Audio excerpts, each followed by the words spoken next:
अस्सलामुअलैकुम, hello everyone, कैसे हैं आप लोग। उम्मीद करती हूँ मेरे सारे ही दोस्त खुशबाश होंगे और मज़े में होंगे। आज आपके साथ शेयर करने जा रही हूँ एक और वेज पुलाव की रेसिपी, क्योंकि मैंने पहले भी आपके साथ डिफरेंट टाइप की वेज पुलाव और वेज बिरयानी की रेसिपी शेयर करी है। आप चाहें तो उनको भी देख सकते हैं। सभी के लिंक इंशाल्लाह मैं डिस्क्रिप्शन बॉक्स में डाल दूँगी। सर्दियों के दिनों में बहुत ही तरह तरह की और कलरफुल सब्जियाँ आ रही होती हैं। आप जो सब्ज़ी चाहें वो इस वेज पुलाव में डाल सकते हैं। मैं यहाँ पर सिर्फ 2 सब्जियों का इस्तेमाल कर रही हूँ, बीन्स और गाजर, क्योंकि मैं यकीन रखती हूँ सादगी से खाना बनाने पर और जो भी चीज़ घर में अवेलेबल हो उनका इस्तेमाल करने पर। तो आपके पास घर में जो भी वेजिटेबल्स हों आप उनका इस्तेमाल कर सकते हैं। तो चलिए देखते हैं इस रेसिपी को हमने किस तरह से तैयार किया है।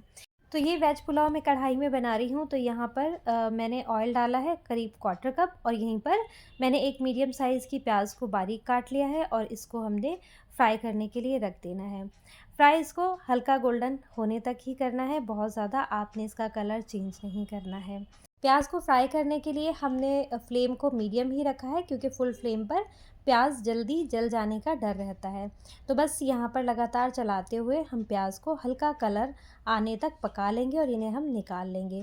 जब तक प्याज फ्राई हो रहे हैं, यहाँ खड़ा मसाला दिखा रही हूँ। 2 दालचीनी के टुकड़े लिए हैं और यहीं पर आधा चम्मच हमने लिया काली मिर्च, 1 चम्मच ज़ीरा, 2 बड़ी इलायची, 2 बादियान के फूल, तेज़पत्ता और 4 से 5 लौंग। ये खड़े गरम मसाले हमने लिए हैं। प्याज फ्राई हो गए तो हमने इन्हें निकाल दिया है।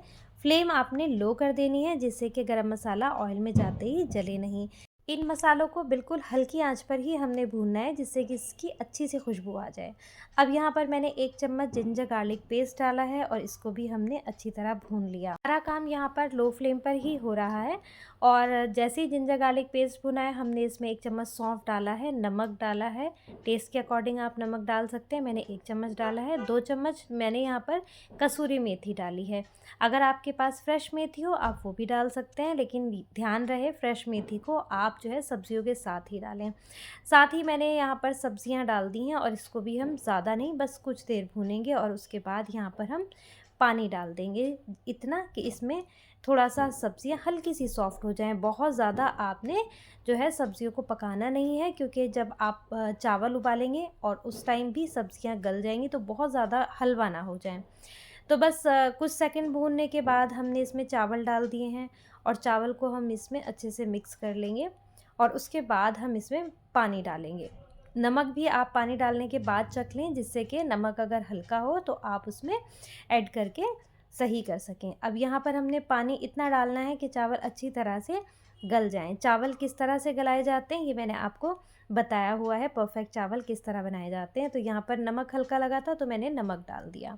कुछ देर ढक्कन ढका, जिससे कि चावलों में उबाल आ जाए। जब उबाल आ गया है तो ढक्कन खोल दिया है। इस स्टेज पर आने पर हमने लो फ्लेम कर दी है और इसको दोबारा से ढक्कन लगा करके दम आने तक पका लिया है। अब 5 से 7 मिनट हमने दम दिया है। जब चावल अच्छी तरह गल गए तो हमने इसका दम खोला है और ये देखिए क्या बेहतरीन खिली खिली वेज पुलाव बनकर तैयार हुई है। आसान है, खुशबूदार है और बहुत मज़ेदार है। और यकीन करें बनाने में तो ये बहुत झटपट तैयार हो जाती है। तो एक बार इस वेज पुलाव को ज़रूर ट्राई कीजिएगा। कभी भी अगर मेहमान आ रहे हैं और समझ में नहीं आ रहा है आप क्या बनाएं, तो बहुत झटपट बनने वाली ये रेसिपी आपके साथ मैंने शेयर करी है। इसे ज़रूर एंजॉय कीजिएगा। उम्मीद करती हूँ आपको ये रेसिपी ज़रूर पसंद आई होगी। अगर पसंद आई है तो रेसिपी को लाइक कर दीजिएगा, और अगर चैनल पर पहली बार आए हैं तो चैनल को सब्सक्राइब किए बिना मत जाइएगा और अपनी फैमिली फ्रेंड्स के साथ शेयर ज़रूर कर दीजिएगा। इंशाल्लाह मिलेंगे किसी अच्छी सी मज़ेदार सी रेसिपी के साथ। जब तक के लिए मुझे ढेर सारी दुआओं में याद रखिए। अल्लाह हाफ़िज़।